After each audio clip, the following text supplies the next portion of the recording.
2 Coríntios capítulo 4, apenas o versículo 8 e o versículo 9.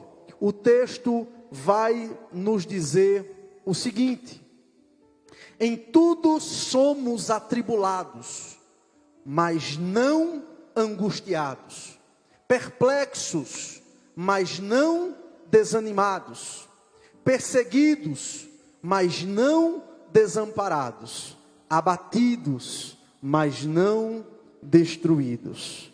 Bendita seja a palavra do Senhor. Falar, meus amados irmãos, sobre o livro de Coríntios, é falar sobre uma igreja que tem as mesmas características, os mesmos traços, bem como também as mesmas semelhanças das igrejas cristãs dos dias atuais. A igreja, meus irmãos, de Corinto é tida como uma igreja problemática. Era uma igreja que tinha todos os tipos de dons, mas era uma igreja que no seu seio também tinha todos os tipos de problemas. Paulo, o maior bandeirante do cristianismo, ele escreve 2 cartas destinadas aos irmãos que estavam servindo ao Senhor naquela província, naquela região. E as cartas, meus queridos, principalmente a primeira, ela tem um teor exortativo, um teor em uma perspectiva de correção, porque os irmãos estão se distanciando, os irmãos estão realizando práticas completamente contrárias e sobretudo arbitrárias à palavra do Senhor. Estão na carnalidade, estão fazendo coisas como, por exemplo, divisões, partidarismos. E Paulo, motivado pelo Espírito de Deus, ele envia uma epístola para tratar sobre essas questões que estavam minando e, acima de tudo, sangrando esses irmãos. E como já disse João Calvino, quando o corpo está dividido, todo ele sangra. E era assim que Paulo estava vendo. Paulo estava preocupado com o decorrer e, acima de tudo, com o desenrolar de todas essas coisas. E aí escreve a primeira epístola. Mas depois, meus amados irmãos, ele escreve uma nova carta. E agora, essa carta segunda, ela se destaca por seus temas de consolo. Ela tem uma outra proposta, e a proposta é fortalecer os irmãos que estão passando por momentos de aflição, é conceder-lhes forças através de versos, para que eles possam buscarem refúgio no Senhor, em meio às dificuldades e problemas que eles estavam enfrentando. Até porque Paulo sempre deixou claro que a vida cristã, ela não é um conto de fadas. Pelo contrário, meus amados irmãos, ela é marcada por situações adversas. Ela é marcada por reviravoltas, por dificuldades, por tropeços, por quedas. A vida cristã, ela se assemelha a um octógono, a uma arena de guerras, onde nós precisamos desafiar a nós mesmos, que somos os nossos piores adversários. Mas quando chegamos no capítulo 4, Paulo, ele agora começa a utilizar, meus amados irmãos, umas afirmações, mais precisamente 4 afirmações, que se sobressaem como paradoxais. Essas afirmações que nós estaremos agora trabalhando sobre elas, elas abrem os nossos olhos, bem como elas escancaram as portas da nossa alma, para que nós entendamos o que de fato é ser cristão. Tem igrejas que pregam que nós não podemos sofrer, que nós precisamos comer o melhor dessa terra. Tem igrejas e pastores que pregam um evangelho que não é o evangelho de Deus. Dizem que tudo é maldição, que se você anda de pé é maldição, que se você tem uma doença é maldição. E nem sempre, meus amados irmãos, as coisas funcionam dessa forma. Principalmente quando olhamos para a vida do apóstolo Paulo, nós notamos que a aprovação do Senhor, ela não consiste em coisas, em objetos, em propriedades, em posses. Pelo contrário, a aprovação de Deus, ela está relacionada a uma outra coisa que não tem nada a ver com algo material. Então, acompanhe comigo. Perceba que a primeira frase usada pelo apóstolo Paulo é: em tudo nós somos atribulados. Olha que coisa interessante. Paulo está querendo confortar os irmãos. Lembre que o objetivo da segunda epístola é confortar, é trazer consolo, trazer bálsamo, é fortalecer a fé daqueles amados. E ele começa o versículo 8 dizendo: em tudo nós somos atribulados. Aqui, meus queridos, Paulo está mostrando verdadeiramente aquilo que nós somos. Paulo aqui está usando frases para que os seus destinatários, para que os leitores compreendam verdadeiramente o que nós somos perante Deus. Existem pessoas que querem se glorificar, existem pessoas que querem aplausos, que querem que as luzes estejam todas voltadas para si, que querem ser a estrela, a pessoa mais importante. Mas Paulo deixa claro que nós não passamos de pessoas atribuladas. E dentro desse contexto, o que significa? O que era que Paulo estava querendo dizer? Tribulação, meus queridos, à luz desse texto, traz a ideia de alguém aflito, de alguém enfrentando adversidade, passando por sofrimento, com amargura.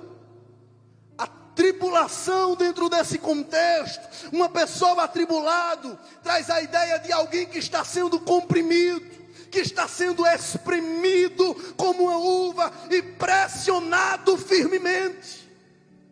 Paulo está dizendo que nós somos assim, que nós podemos ser assim. Você pode passar por momentos dessa forma. Você pode passar por momentos obscuros, enegrecidos, de cores sem vida. Pode.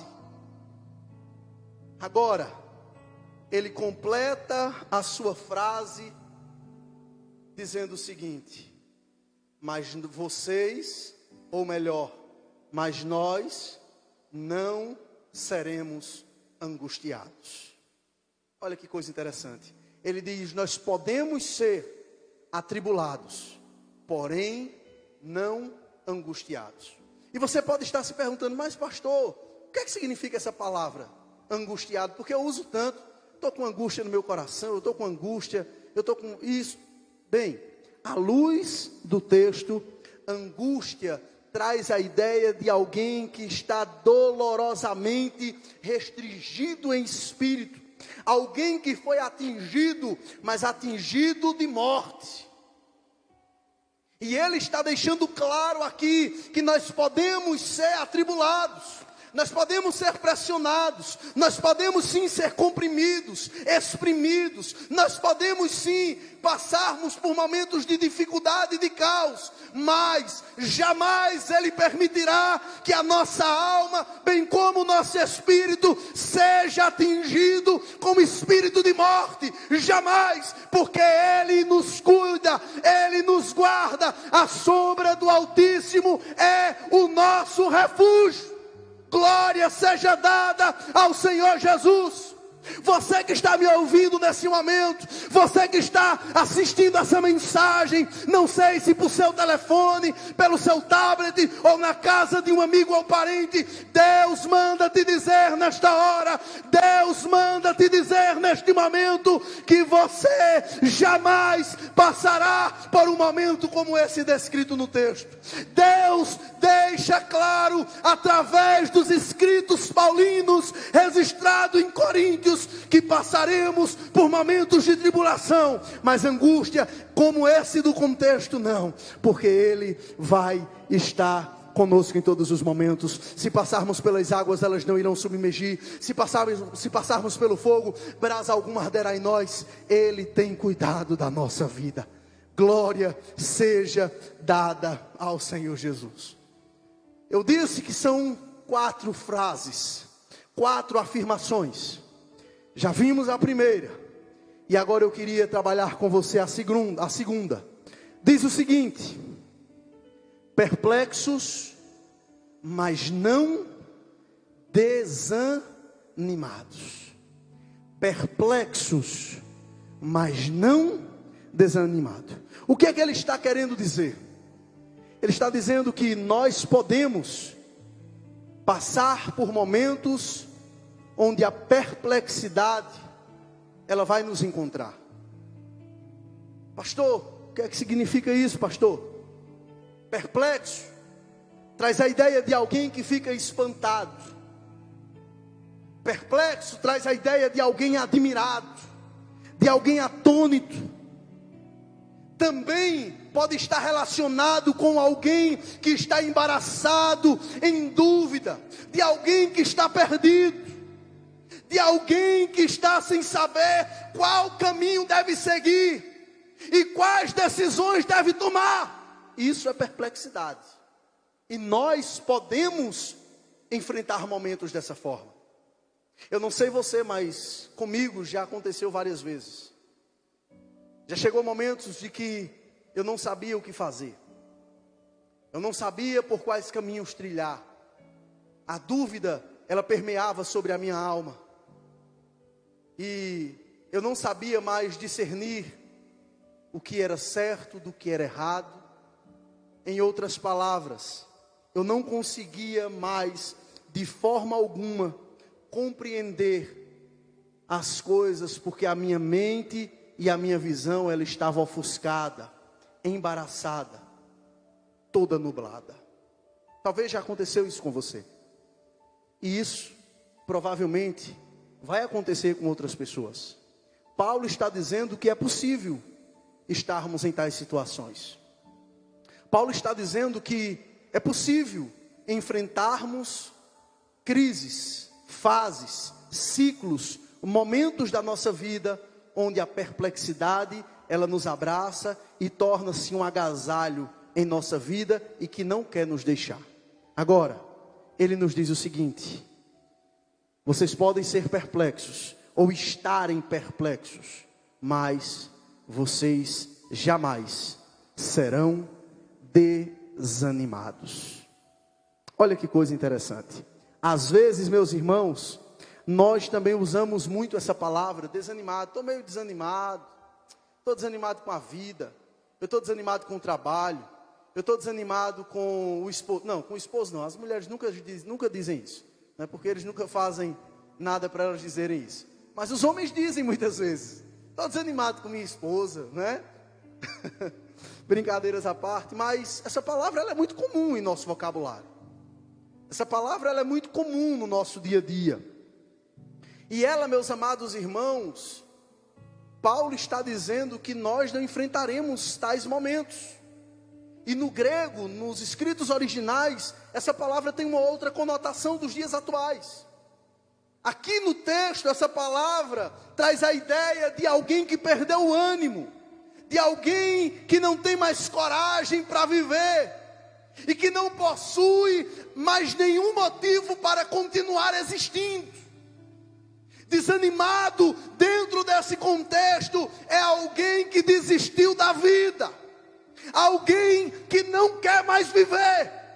E Paulo está dizendo aos irmãos, querendo consolá-los: ei, meus filhos, não se preocupem, porque vocês poderão enfrentar em momentos de perplexidade, mas saibam que desanimados vocês jamais serão. Vocês jamais serão. Então coloque de uma vez por todas no seu coração e resiste na tábua de sua alma, que Deus não permitirá que os seus verdadeiros filhos cheguem ao estágio de pensar em retirar a sua própria vida, porque Ele sempre os livrará.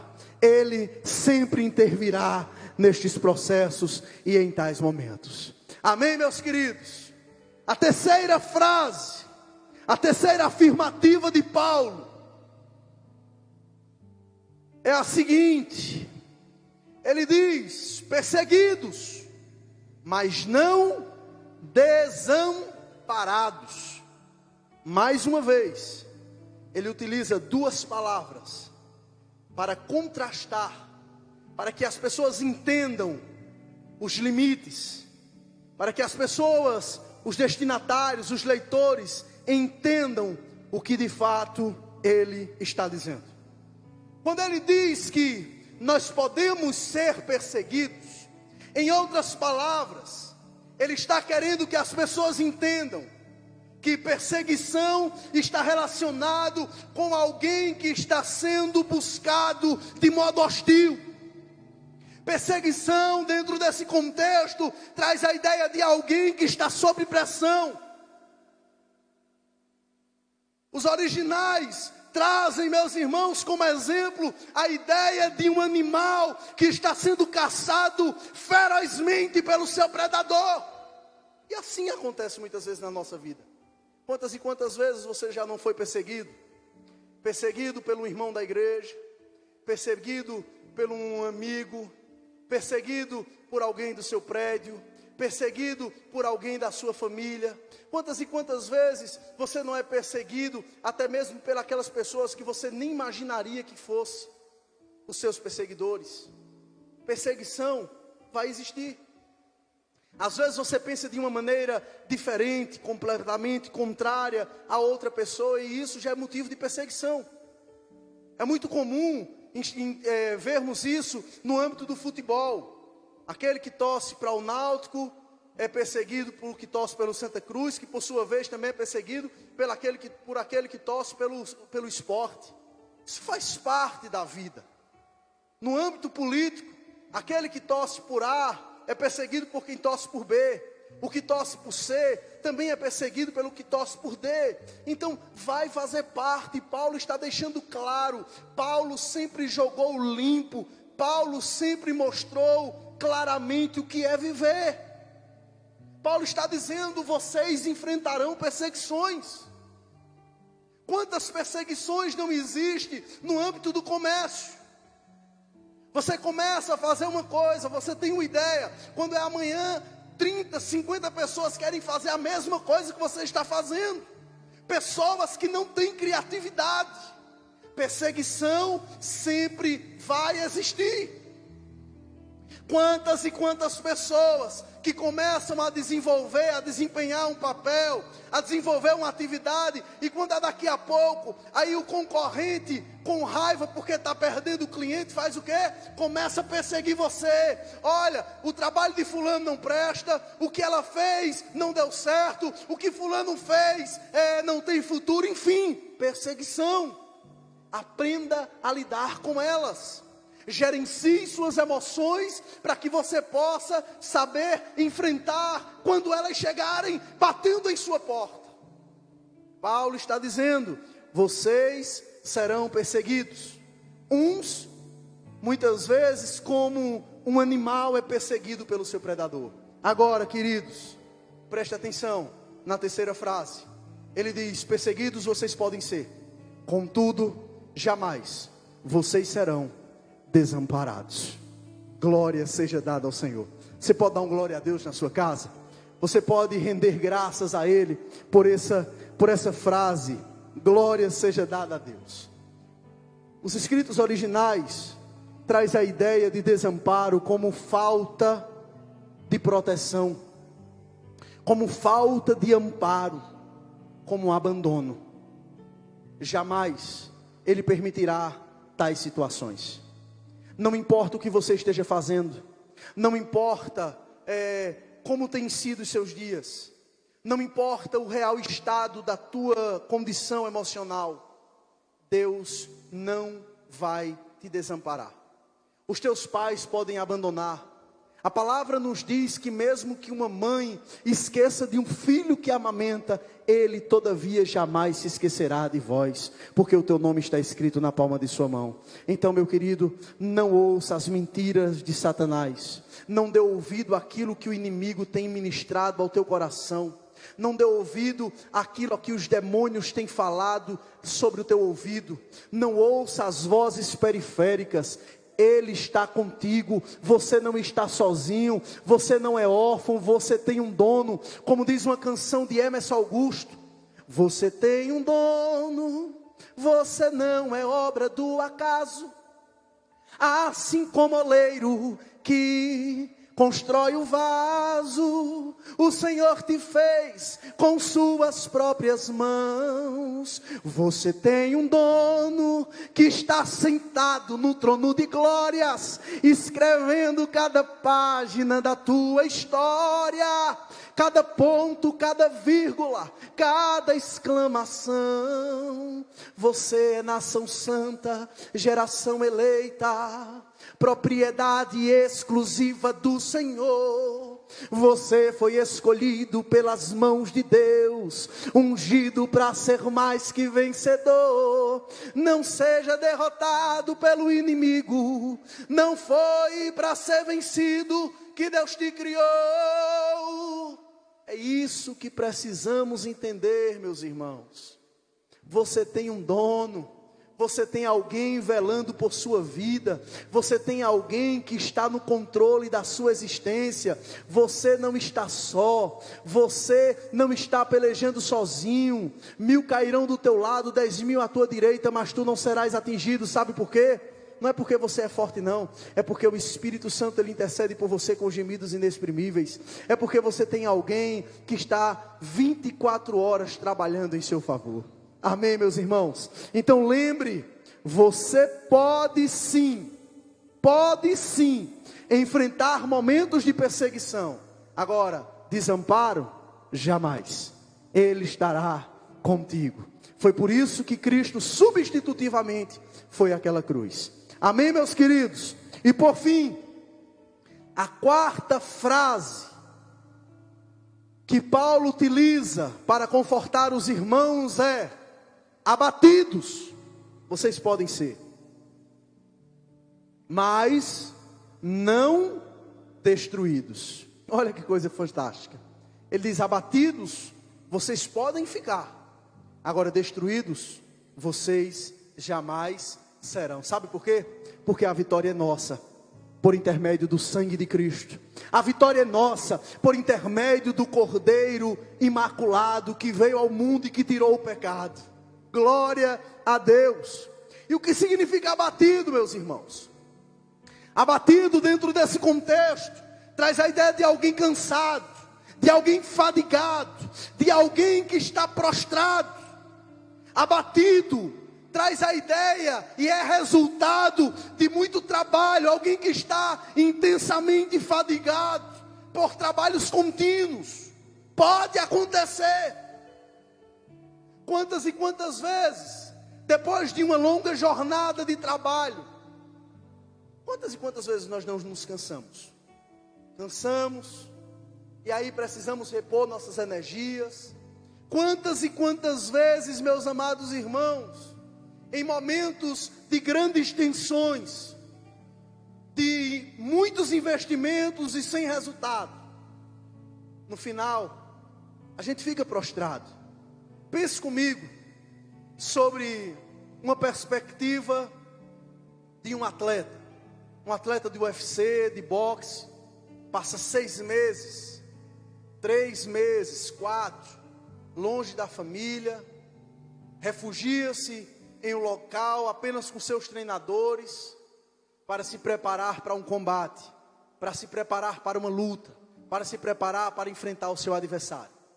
E aí, no final dessa guerra, no final dessa luta, eu tenho certeza que ou o resultado positivo ou negativo, ele sai daquele octógono ou ele sai daquele ringue totalmente fadigado. Ele sai dali totalmente exausto. E assim acontece também em nossa vida. Às vezes passamos por situações onde nos cansamos. Às vezes entramos em algumas tempestades que retiram todas as nossas forças. É muito comum, depois de grandes desafios, depois de grandes problemas, termos como resultado a falta de energia, a indisposição. Isso vai fazer parte. Agora, ele diz o seguinte: jamais vocês serão destruídos. E sabe o que é que significa isso? Ele está dizendo: vocês não serão arruinados, vocês não serão demolidos, vocês não serão derribados, vocês não serão derrotados. Sabe o que é isso, queridos? Em outras palavras, ele está dizendo: a vitória, ela vai chegar. Não importa o que aconteça, a vitória, ela tem que vir sobre a nossa vida. Não porque merecemos, mas porque de forma gratuita o Senhor, por intermédio do seu Filho, já nos deu.